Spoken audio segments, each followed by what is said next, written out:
ನಮಸ್ತೆ ಎಲ್ಲರಿಗೂ, ಜೈ ಶ್ರೀರಾಮ್. ಇವತ್ತಿನ ವಿಷಯ ಬಂದು ಅಗಸೆ ಬೀಜ. ಇದು ಎಲ್ಲ ಅಂಗಡಿಗಳಲ್ಲಿ ಸಿಗತ್ತೆ. ತುಂಬ ಕಾಸ್ಟ್ಲಿ ಏನಲ್ಲ, ಕಡಿಮೆ ಬೆಲೆಗೆ ಸಿಗತ್ತೆ. ಆದರೆ ಇದ್ರ ಉಪಯೋಗಗಳು ಮಾತ್ರ ಅದ್ಭುತ ಅಂತ ಹೇಳ್ಬೋದು. ಎಲ್ಲ ರೀತಿಯ ಪೋಷಕಾಂಶಗಳನ್ನು ಹೊಂದಿದೆ.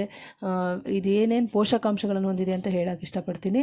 ಇದು ಫೈಬರು, ಪ್ರೋಟೀನು, ಖನಿಜ, ವಿಟಮಿನು, ಒಮೆಗಾ 3, ಒಮೆಗಾ 6, ಕೊಬ್ಬಿನ ಆಮ್ಲ, ಇನ್ನೂ ತುಂಬ ಹಲವಾರು ಪೋಷಕಾಂಶಗಳನ್ನು ಎಲ್ಲ ಒಳಗೊಂಡಿದೆ.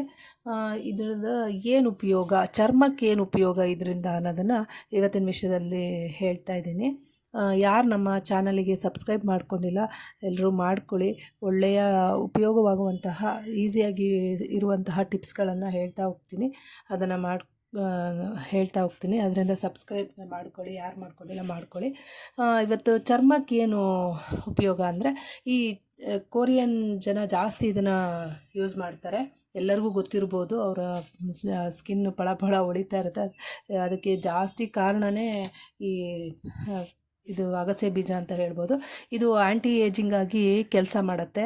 ಅಂದರೆ ಸ್ಕಿನ್ ನೆರಿಗೆ ಎಲ್ಲ ಇದ್ದರೆ ಅದನ್ನು ಕಡಿಮೆ ಮಾಡುತ್ತೆ. ಯಾವಾಗಲೂ ಚರ್ಮ ತೇವಾಂಶದಿಂದ ಇರುವಂತೆ ನೋಡ್ಕೊಳ್ಳುತ್ತೆ. ಅದೇ ರೀತಿ ಸ್ಕಿನ್ ಸಾಫ್ಟಾಗಿರುವಂತೆ ಸಹಾಯ ಮಾಡುತ್ತೆ. ಅದೇ ರೀತಿ ನಾವು ಯಾವಾಗಲೂ ಹೆಂಗಾಗಿ ಕಾಣಬೇಕು ಅಂದರೆ, ಹೊಳೆಯಬೇಕು ಚರ್ಮ ಅಂತ ಹೇಳಿದ್ರೆ ಈ ಅಗಸೆ ಬೀಜನ ಉಪಯೋಗ ಮಾಡಬೇಕು. ಅದೇ ರೀತಿ ಪಿಗ್ಮೆಂಟೇಷನ್ನು, ಸನ್ ಬರ್ನು, ಆಮೇಲೆ ಕಣ್ಣಿನ ಕೆಳಗೆ ಬ್ಲ್ಯಾಕ್ ಆಗಿರುತ್ತೆ ಅಂಥವರು, ಮೊಡವೆಗಳಾಗಿರೋದು, ಆಮೇಲೆ ರ್ಯಾಷಸ್ಗಳು, ಇದನ್ನೆಲ್ಲದನ್ನು ಕೂಡ ಈ ಅಗಸೆ ಬೀಜ ಕಡಿಮೆ ಮಾಡುತ್ತೆ. ಇದು ನನ್ನ ಪರ್ಸ್ನಲಿ ನಾನು ಉಪಯೋಗ ಮಾಡಿರೋದ್ರಿಂದ ನಾನು ಇದನ್ನು ನಿಮಗೆ ಟಿಪ್ಸ್ನ ಹೇಳ್ತಾ ಇದ್ದೀನಿ ಅಷ್ಟೇ.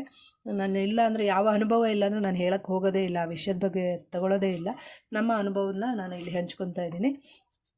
ಇದನ್ನು ಹೇಗೆ ಮಾಡಬೇಕು ಅನ್ನೋದು ಹೇಳ್ತೀನಿ. 2 ಸ್ಪೂನು ರೈಸ್ ತೊಗೊಂಡು ಅದಕ್ಕೆ ಒಂದು 3 ಸ್ಪೂನ್ ಆಗೋಷ್ಟು ಅಗಸೆ ಬೀಜ ತೊಗೊಂಡು ಅದನ್ನು ನೆನೆ ಹಾಕಿಡಬೇಕು. ಒಂದು 8 ಅವರ್ ನೆನೆ ಹಾಕಿ, 8 ಅವರ್ ನಂತರ ನೆನೆ ಹಾಕಿದ್ಮೇಲೆ ಅದನ್ನು ಗ್ರೈಂಡ್ ಮಾಡಿಬಿಟ್ಟು ಅದನ್ನು ಅದ್ರ ಜೊತೆಗೆ ಹಾಗೆ ಅದನ್ನು ಮಿಕ್ಸ್ ಮಾಡಿ ಹಚ್ಬೋದು. ಅದ್ರ ಜೊತೆಗೆ ನಾನೇನು ಮಾಡ್ತೀನಿ ಅಂದರೆ, ಬೀಟ್ರೋಟು ರಸ ಹಾಗೂ ಆಲೂಗಡ್ಡೆ ರಸನ ಮಿಕ್ಸ್ ಮಾಡಿಕೊಂಡು ಅದಕ್ಕೆ ಎರಡನ್ನೂ ಮಿಕ್ಸ್ ಮಾಡಿ ಅದನ್ನು ಹಚ್ತೀನಿ. ಒಂದು 30 ನಿಮಿಷ ಬಿಟ್ಟು ಆಮೇಲೆ ವಾಶ್ ಮಾಡ್ತೀನಿ.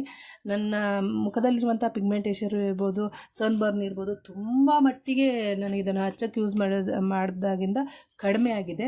ಇದನ್ನು ವೀಕ್ಲಿ ಒಂದು 3 ಡೇಸ್ ಮಾಡ್ಕೊಳ್ಳಿ. ನೀವೇ ರಿಸಲ್ಟ್ ಹೇಳ್ತೀರಿ, ನಾನು ಹೇಳೋದೇ ಬೇಡ. ಡ್ಯೂಟಿಗೆ ಹೋಗೋರು ಡೇ ಹೊತ್ತು ನೆನೆ ಹಾಕಿಟ್ಟು ಹೋಗಿ ಸಂಜೆ ಬಂದು ಮಾಡ್ಕೊಳ್ಳಿ.